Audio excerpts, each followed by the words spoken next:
Hello, how are you? I hope you are doing well. It's a beautiful day and it's another, day for you to strive and make the best of it. Today I'm having me a cappuccino. Cappuccino originated from Italy. So you have to be diverse, And, the smell of cappuccino in the morning is delicious. You have the hard cappuccino and you have the one that's like really foamy and stuff and creamy, and I'm having it with my coconut cookies. Eat your coconut, love your coconut. It's just for you to just share, do some certain things that keeps you going, fabulously in place. Putting your mind in a positive direction is very important. Ramadan Kareem to all the beautiful people out there, and happy Tuesday to all the beautiful followers and all the human creation on my page. I'm saying hi. I can see someone is laughing out loud, just popping up. I'm glad that you're laughing. It's good to laugh. It's better laughing than crying, because this world is full of all kinds of trials and tribulations. So let's just keep it moving. Good morning, Al-Bashir, Isa, Ibrahim Gawuna, and Amadou Takari, Suleiman Musa. Your spelling sounds like Malian or Senegal. Ibrahim Sani, good morning, good morning. Hamidi Tumuzi, kind of French. Wow, interesting.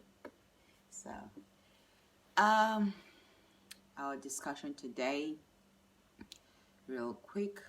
These are actually the very light that I made for my Ramadan. I had time to plan this time around because I didn't want to stress myself with all kinds of hard, heavy duty clothes, because there are some clothes that they're so heavy.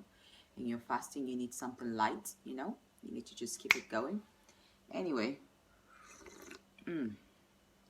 just keep it positive when you are transacting and you are interacting with people, regardless, be it whether during Ramadan or after Ramadan.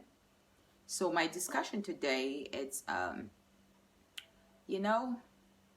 this silent hate that cultivates itself into crime, and then the misinformations of religious conductors, because we hardly have selfless leaders these days that will want to better the society. They are very rare. So we have religious conductors. We have, all conductors in different angles of life, be it politicians, be it socialists, be it influencers, be it religious, conductors. So I decided to pick this topic today to discuss this silent hate. I put on a picture, I put on a picture of the late Adu Bayero, may his soul rest in peace, and Emir of Zaria, Zazzau, Dr. Shewi Idris. Oh my goodness, those are great people. And Sir Patrick Ibrahim Yakowa, of blessed memories. So it showed the unity that they had. They had unity. These are all God's creations and stuff, and they are normal. So it gives you, in every aspect of life, everyone stands in a vanity of time. So someone came and he wrote that the two emirs, may their soul rest in peace, but not Patrick Yakowa, and there's this proverb that they usually do, Allah Arana Wankasa, So I want us to discuss that. That's a silent hate. People claim that is a religious kind of thing, or I think is a education. You have to realize that these are all God's creation, and they all left in the same route. There's no Christian or Muslim different ways, or Jew or Hindu or whatever religion that you all, or Buddhist, you know. They don't have different signatures of who takes their life. It's the same God that takes their life. So when you are praying, or you decide not to be generous with your prayer, you need to leave out that silent hate. It's disgusting. So that silent hate has transferred and has integrated into different psychological mannerism of our lives. You know, we have come a long way as humans. The same Muslim and Christians, they go to war. They go for war. They are at the front line in Sambisa. And here you are saying, so all those soldiers, all the great soldiers and the great policemen and the great security personnel and stuff, guarding you regardless of your fate. Will you be praying negatively towards them, or you will be praying for yourself to have the final, you know, exit in peace and not in pieces, for you to depart this world in the best way possible and not in a mess? You know, you are here, you know, praying negatively towards people. Rather, you should be praying for yourself. So we need to educate ourselves. We need to enlighten ourselves. The same death is the same God that takes the life, whether you're a Christian or you're Muslim, you know, regardless. You need to learn to buckle up your hate. You need to learn to get the righteous education. All those, whether be it a corrupt pastor or a corrupt malam teaching hate, you know, it's not the practice of the book. You can't be teaching your followers hate. You can't be telling them, you know, not to pray for this. You can decide if you want not to pray for anybody. But don't dish out your silent hate. You know, it's haram. These are all God's creation. These are all God's creation. And it's a criminal culturing that you are doing without you even knowing. You know, what did he do to you? What did anyone do to you just because he has this fate? Are you the keeper of life? Are you the giver of life? Were you the one that designed the world? God wanted the world the way he wanted it. He decided that we're going to have different faiths so that we can also all struggle. You know, he said we should leave judgment to him. Or did he give us a keeper of God on earth? I don't know of a man God. I don't know of a man God. Do you? I don't know. So we are all struggling in our trials and tribulations to see that we have a balance, you know, balanced energy, positive flow, pure-hearted, you know, and then we exit in the best way possible. We came in without us even knowing that we're all going to be born. He was the one that brought us. God Almighty was the one that all brought us, you know. Some of us, we didn't get to choose our family. We didn't get to choose our family. That's how he wanted everything to flow. So when you are intelligent enough and you're wise enough, you know hate is not part of religion. Anything that you combine hate with becomes ugly, is darkness. You can't be claiming religiously and then you are bringing darkness into the mixture. It means you have lost all the qualities of what religion is all about. So when you see someone and you decide not to pray for him, I pray for everybody. I pray for everybody, regardless. I pray for everybody because I feel sorry when I see any dead body. You know, any dead body that I see passing by, be it in a van, in a police vehicle, in an army vehicle, or you know, I know that my conscience has not been clear enough to pray for criminals. I can't, you know, because, you know, I can't. I just can't. I just don't go into darkness, you know, but I try to pray for anyone that has died, you know. You know, when I ask, sometimes I ask, I said, what happened, you know? You know, and they were like, no, they were this, and he fell from this or that, you know. Oh, well, regardless of his fate, I just said, may we also end well. And I pray for myself, because when I see, it's a reminder, it's a constant reminder, you know, it's a constant reminder. Regardless of your fate, it's a constant reminder. When military people, personnel die, they don't care about your fate. They just give you respect towards your fate. You know, they bury you respectively. It was your fate. You know, I go for Christian weddings in a church, I receive backlash. What's your business? Huh? What's your business? They are not criminals. They just decided. So you are cultivating silent hate. Silent hate. That's how criminality started. That's how we have terrorists. This is how we had terrorists. Terrorism started from hate. I hope now you get the picture, because we need to make our society better, and it's the same collective efforts that we generate that is going to make us better. So let's stop cultivating that silent hate. It's haram. Let me even use the right word in the Quran. It's haram, haram, haram, haram, forbidden. Okay, beautiful people. So the next one is this criminal gang that came and they conducted their criminality. Let me be drinking my tea. It's almost before you know it. They conducted their criminality successfully. They have a criminal network, and it worked. They took a kid, a young child, you know, under the age of, I think, 7 or 10. And they, yeah, he should be like maybe, I didn't even check his age properly. I think he should be like maybe 5, 6, or 7. I don't know. They took this kid, you know, because the person who took him was like a neighborhood person. He's there. His family is there. They're all staying there. And he decided to have this, you know. I always tell you that there's good crazy, there's bad crazies. There's good madness, there's bad madness. And he decided to take bad madness.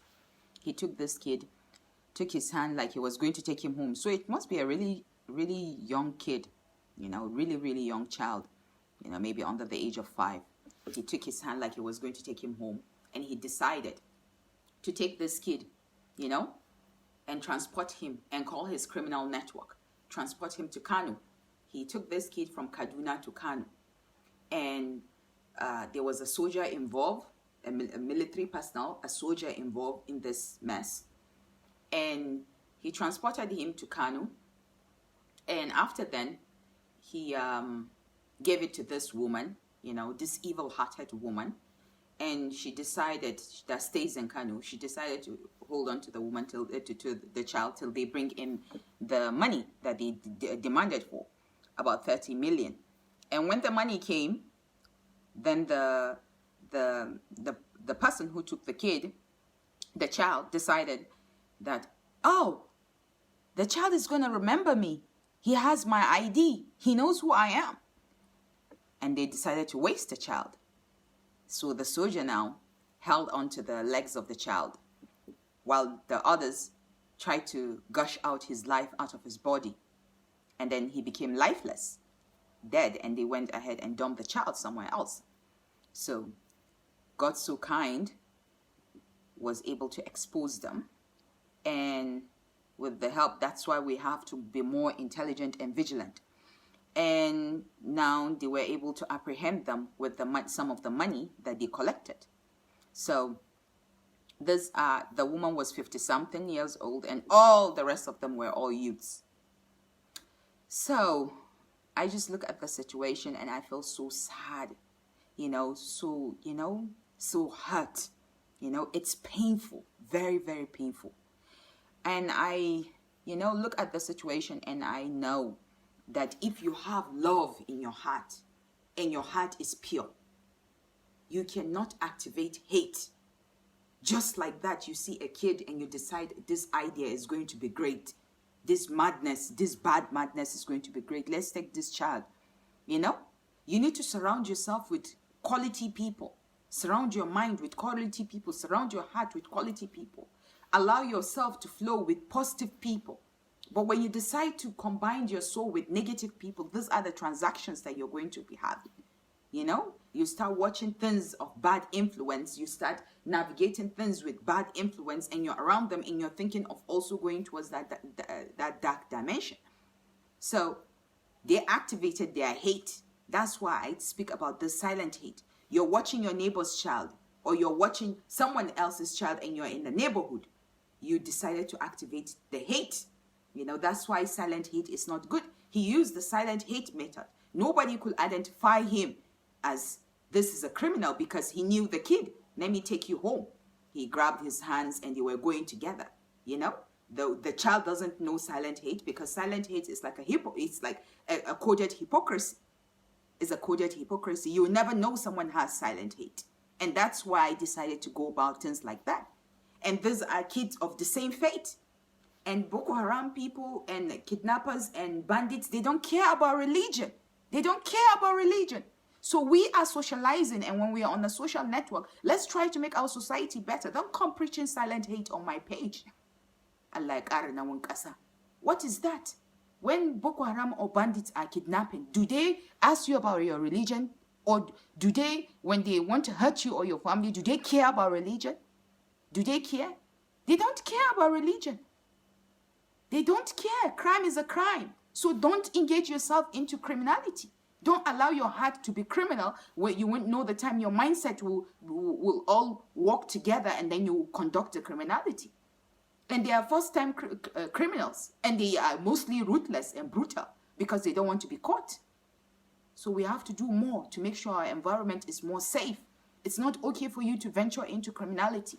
Whether you're a young, broke youth, it's not okay. It's not okay. It's not okay. In this holy month, a lot of mess has been happening. You know? People just come, they dish out their mess, they dish out their hate, they dish out and they go ahead and conduct negative hate. You know? So we have to do better to better our society. We have to tell ourselves the truth. When you hear someone saying that negatively or someone preaching negatively, be it a malam, be it a pastor, call him out. Talk to him. It's not okay to preach hate. It's haram. You can't be a godly person and be preaching hate. God is the maker of all the creations. There is no Christian God. There is no Muslim God. God is God. We have different ways of worshiping. Let's respect people's ways of worshiping. If you don't want to respect them, stay the hell away from them. You know? Stop preaching hate. Stop doing hateful things. You know? Nobody is forcing you to like them. Nobody is forcing you for you to force yourself on anybody. That's why they have a constitution. Our constitution is not based on faith. It's based on what the nation believes and allows everyone to go and practice his faith. So respect people's spaces, respect people's space, respect people's ways of life. You know? It says even in the Quran, practice your religion and I shall practice my religion. You know? So learn to respect people's faith. Don't use hate to look at other people. It's haram. Stop preaching hate, you know? And then Muslims are allowed to marry Christians. They are allowed to marry Christian. Our men are allowed to marry Christian. So when you marry your wife and she's dead, will you go and say, Allah kara nawang kasa? I want to hear this comment. Will you say that? Allah kara nawang kasa you marry? And there are a lot of emirs. There are a lot of men. They have married Christian women. Will you say when you're burying your wife, will you want somebody to come and say this nasty talk? Or say that, Allah musrahamadika amabanda wancha? Does it make sense? So let's learn to conduct our reality in the most sinful way. Don't ask me that question. Go and ask your dad, are you a Muslim? What does it sound? Does it sound typical to you that, you know, so I should be preaching hate? Or what does it mean? Anyway, I hope that you get the message. I hope you pass it. We need to cultivate more of love. We need to attract more of love. We need to attract more of an-nur within our heart. We can be cultivating Fir'auna ways and then wanting to preach the Holy Prophet's ways, the Holy Prophet Muhammad sallallahu alaihi wasallam. We have to do the Prophet Muhammad sallallahu alaihi wasallam ways, conduct our mannerism in the most sane and in the most pure manner. To be a godly person, you have to have pure heart. You can't be cultivating darkness inside your heart and be showcasing godly way in the outer part. It's not okay. It's not okay. We are in a society now with war within ourselves. You know, that's how it translates. You know, because, you know, I just feel sad. I feel sad when I see things going left rather for things to be going right, you know? And we sit down and we beat on each other, we fight on each other when we should be looking for ways to build our economy, unemployment, poverty. You know, these are the social vices that we should be on alert, you know, and then the insecurity that we have. You know, it's not our social status or our social interaction. I went to school with many of us, some of us went to missionary schools and stuff like that. I know a lot of things about the Christian and stuff, you know. It's not about faith and stuff. And even our parents, some of them went to missionary schools and stuff. Even some of our emirs went to, some of them even have to read the whole Bible and read the whole Quran. They studied the both faith for them to understand, to have a way to conduct better leadership, you know. So let's try to better our society with our good behavior. I will block you right away, Muhammad Ibn Raw. Manners starts with your mood of dressing. I'll block you right away, brother. Block you right away, man. I have zero tolerance to bullshit, you know, and that's the beauty of life, you know, block right away. So, you know, you just have to, when they hit you right back, you hit them right back, you know, have zero tolerance to negative hate. Hate is not good for your mental health. It's not good for your emotional health. It's not good for your physical health. It damages the soul. You know, it prepares you, you know, it prepares you directly to a quality, a first class hell, you know. So when you are preaching hate, know that you are also preparing yourself to, go to the place that you don't want to go. So learn to cultivate love. And when you have love, definitely God is love. So let's try to keep it real. Have a beautiful, beautiful, beautiful, beautiful day.